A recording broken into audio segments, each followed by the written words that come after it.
What's up, everybody? How are you? Welcome into a Monday morning edition of the Daily Juice Podcast. My name is Matt Perrault. You can follow me on Twitter at SportsTalkMatt.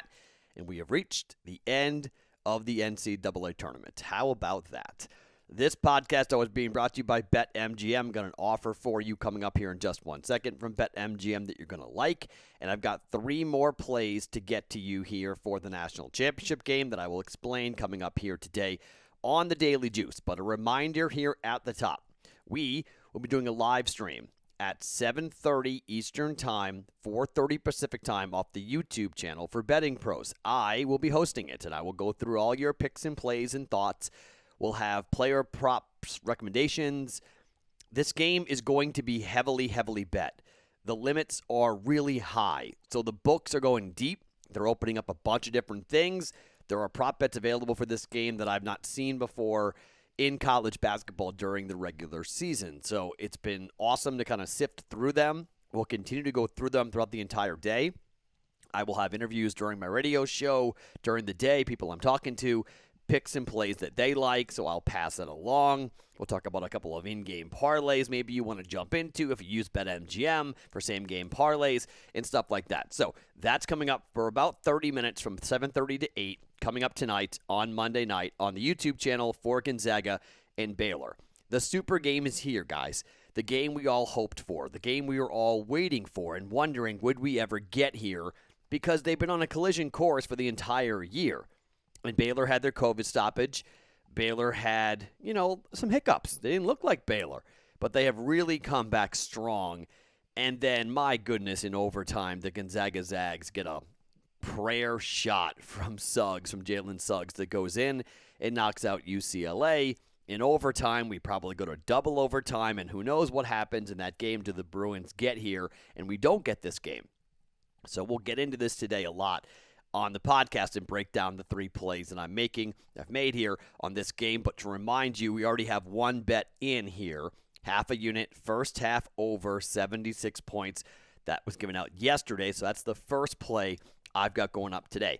All right, so last night, a 2-1-1 night last night. Both player props do hit in the NBA with Aaron Gordon for the revenge game for him, which was really nice. And actually, I haven't checked this yet. We'll do this while we're taping it. I did make a birthday play. I was saying, okay, let's make one crazy bet on my birthday.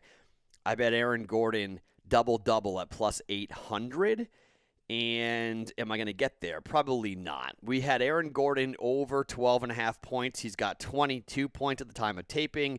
Aaron Gordon over 5.5 rebounds. He currently has 6 with 4 to play in the fourth quarter. So we got that one extra. We just got there, but we cashed it. So both those bets do come in, but the double-double birthday bet probably is not going to hit. The plus 800 is probably not going to come in. But the revenge game, if you took points and rebounds, you got there easily in a really big game for Aaron Gordon, although the Magic may actually win that game. It's a tight one, 1-point game between Denver and Orlando going on right now as we tape. We got the hockey bet to a push, 4-2 the win for for the Maple Leafs over the Calgary Flames. And like I said, I like betting 6 because 6 gives us push potential, and there you go. We got 6, push potential. 5.5 was the number pretty much everywhere else. I found 6. We jumped on that at minus 120, and it goes to a push. And then the Braves lose 2-1. The Braves scored 1 run in 2 games against the Philadelphia Phillies. Now that's just, I'm not sure who I'm more angry at right now, the Boston Red Sox or the Philadelphia Phillies. Or the Atlanta Braves. I'm 0-2 on both those bets on both those teams. So I'm going to pause baseball for a little bit. And I'm going to pause hockey as well. And I'm only going to bet basketball today. Let's just get into the national championship. Let's just focus on one thing today. And maybe we have a horrific day or a really good day. In the Super Bowl, I had a really good day. In, the NBA Finals, it was okay. But with the last one-game event, we had a really good day. Let's see if we can recreate the 8-0 magic that we got during the Super Bowl here for a 4-0 day, potentially for the national championship game. But before I give you the picks and the plays, let me tell you about the BetMGM offer here. It is a one-game parlay on the college basketball national championship. If you wager at least $25, you'll receive a free bet. How to get into this? You're going to log on to BetMGM Sports on the app. You opt into the promotion and place a $25 one-game parlay on any college basketball game, which is tonight, the championship game. $10 in free bets to use on any sport can be claimed once in the tournament tonight for the national championship game. So make sure you read the terms and conditions, the full terms and conditions before you participate in the promotion. But $25 one-game parlay on college basketball will get you a $10 free bet. Win or lose, you hit your $25. Win or lose, you get a $10 free bet from BetMGM going on tonight here for the Natty, the national championship game. All right, let's just talk about the side here. And I'm on the first half over 76. I don't hate it if you go to the game over. I don't think it's a bad bet to make. But here's what I'm thinking about this game. I think the Zags are running out of gas. I think I think Gonzaga destroying people, I think the days of that are kind of over. I think this Baylor Bears team, which has recovered from the COVID-19 crisis, Gonzaga is starting to run. I don't want to say they're running out of gas, all right? But Jalen Suggs is incredible. The kid is, I mean, look, if you want to tell me that Suggs is the number one pick and he should be the number one pick in the draft over Cade Cunningham, I'm not going to argue. He's looked the part, okay? He's been simply tremendous. And I just think when you look at the way these two teams are matching up with each other, this is going to be a battle of a 2-point team versus a 3-point team. And I often say this when it comes to big games, you have to bet the narrative that you're laying out. And the narrative I'm laying out is that Baylor's guards are going to outperform Gonzaga's guards. Yet the bigs for Gonzaga are going to have a monster game. The bigs for Gonzaga are why they are number one in 2-point percentage. They are number one in shooting percentage. They are number one in shooting efficiency. They're number one in field goals made per game. The reason is because they shoot 61.1% effective field goal percentage because they've got bunnies all over the place. Drew Timme underneath on the inside just kills people. He just dominates on the college game. He's unguardable, and he kills the bigs for opposing teams. Now, that opens up shots for Suggs and shots for the guards. I'm not saying they're a bad three-point shooting team. They're not by any means. They shoot 37% from behind the arc. But Baylor lives behind the arc. Baylor is number one three-point percentage in the country at 41.2%. They are a team that has the number 4 in effective field goal percentage at 56.7% because of their guards. They run and they shoot threes. This is what Baylor does. Gonzaga, I don't want to say they play slow because they don't. They play incredibly fast, but they go with backdoor cuts. They go to the lane. They're so efficient. Their points in the paint is so exciting to watch. It's so incredible.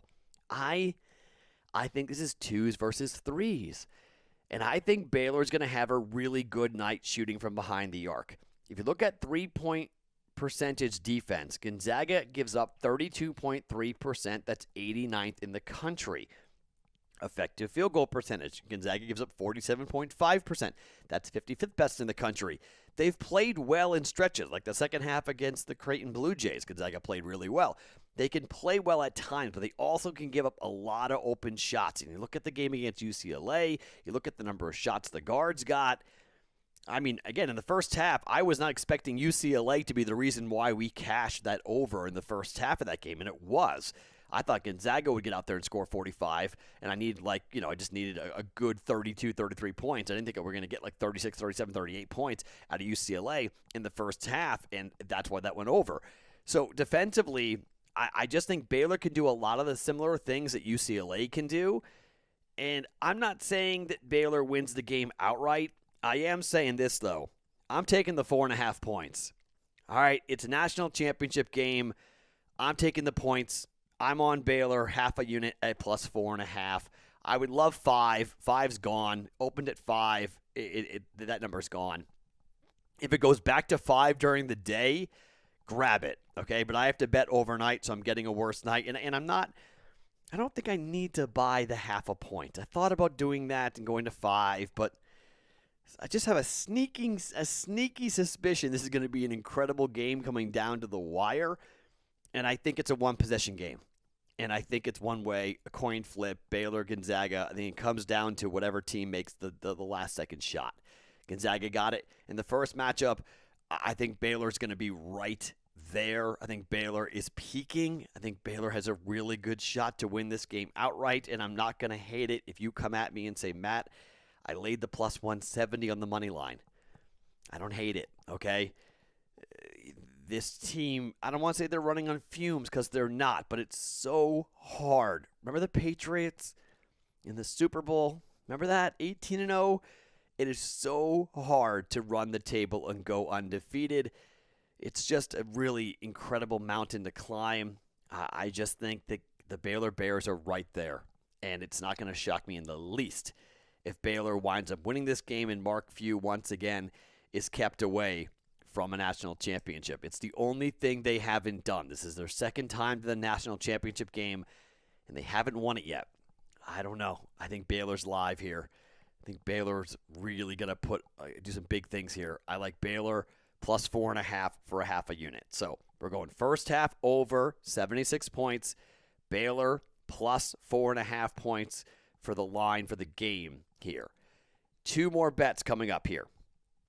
As I told you, it's going to be 2s versus 3s, and that's why I think Baylor is going to be in this game.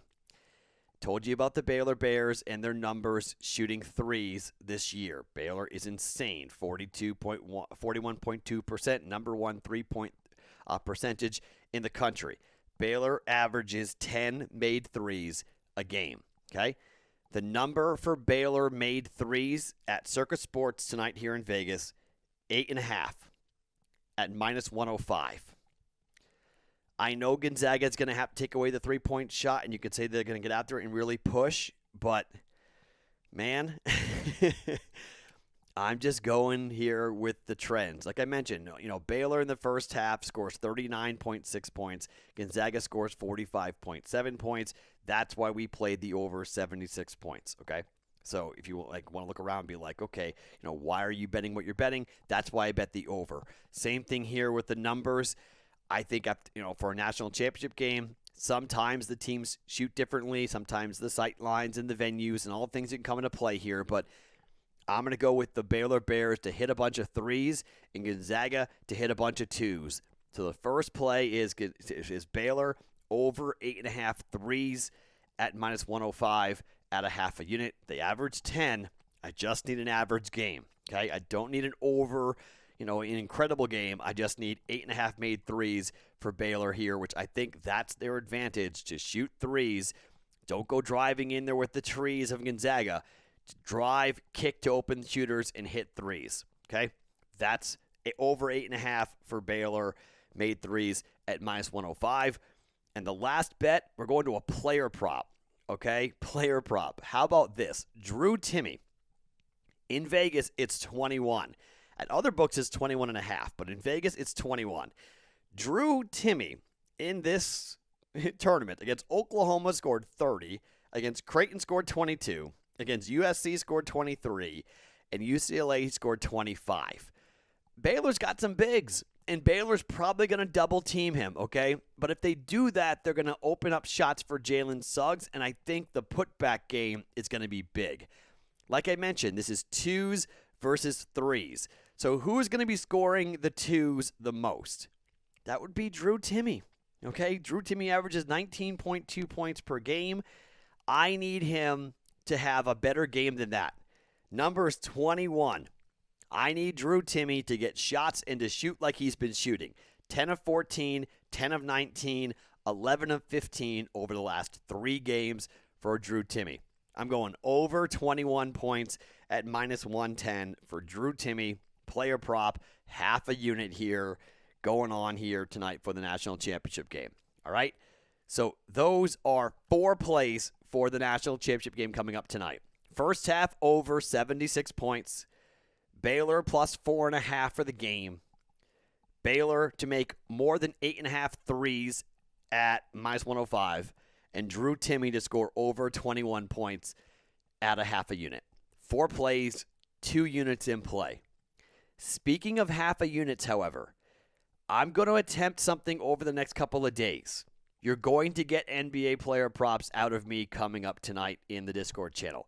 We are now 24-7 after going 2-0 yesterday on the player props for Aaron Gordon. So we are 24-7 documented here, all on quarter units. Okay? So because of that, we've built up a decent enough cushion that I feel like it's not the end of the world here to try to push this a little bit, okay? So we're up nearly 4 units, okay? We are 24-7. We're approaching like 78%, okay, here. I'm going to switch to half a units for a little bit here. Okay, I'm going to bet a half a unit on the NBA props. I'm going to put it online like a normal bet here. So the Drew Timme prop is a little bit of a dangerous bet because I'm into college basketball props, but it's easier just to make it a half a unit and let's just have some fun. It's the championship game. But for NBA player props in the Discord channel, if you're on YouTube, the Discord link is below me, okay? If you're not in there yet, hop in there. 2-0 last night, 24-7. We keep on cashing. We keep on putting up these player props, and we keep on cashing. And you guys are welcome to go to the BettingPros.com NBA player prop cheat sheet on your own and make your own bets, okay? You can go on there and do it yourself. I mean, last night I was way down in like the teens for what I was looking for, but I found Aaron Gordon for a revenge game, and they both cashed. I don't play the number 1. I don't play the number 2 blindly. I look for angles. I look for value. I use it as a guide. It's a great guide to sift through all the clutter that goes on to an NBA prop night, which there's just so many different bets you can make. And I just go and try to find props that I like. And so far, it's, I've hit 24 of our 31 bets. I mean, that's insane. That's by far my best number on anything on our sheet. The next best thing is NASCAR. I'm 3-2 on NASCAR. I hit 60% on NASCAR. Everything else is below that. Everything else is, on NFL props, we're 53%. On the NBA, we've hit 56%. NHL, 57%. But, other things like PGA were 2-8 this year on the PGA. That's 20%. That's not good. College football in the last couple of games in the playoffs, we hit we were 4-7. So that's 37%. So it's just in 2021, NBA player props, since we started on this run 2 months ago now, it's been really good. So I'm going to shift to half a units for a little bit. Let's see what I do. Let's see if it keeps cashing, if the run continues, because we've clearly showed that, it's worth the experiment. I'll do it for a couple of days. If I fall on my face and we start losing that bankroll fast than what we've built up, I'll go back to quarter units. But at least for right now, I'm going to do a little experiment for a couple of days in the Discord channel. Half a unit for player props coming up later today. Probably right before the live stream drops is when I probably will do it. We go at 7:30 Eastern time, so probably somewhere around like 6:30 or so. I probably will have the player props in there. Although I teach, maybe like 4:15, like probably right before. Just because I teach on Mondays at UNLV, so I'll get here somewhere around like 4 o'clock is when I get home from teaching. So that's just kind of my life. So how we do it. So just FYI, if you are trailing the player props, I'm going to shift to half a unit bets. You guys may have already done that, but I'm going to shift it to myself just to see what I do here after the 24-7 start. Okay, so National Championship live stream, 7:30 Eastern on YouTube with myself, Matt Perrault, here on our Betting Pros YouTube channel. First half over 76, Baylor plus 4.5, Drew Timme over 21 points, and Baylor to hit more than 8.5 threes. All tonight for the National Championship game for Gonzaga and Baylor. My name is Matt Perrault. I will talk to you for the live stream coming up for BettingPros.com. We're here every single morning, being brought to you by BetMGM.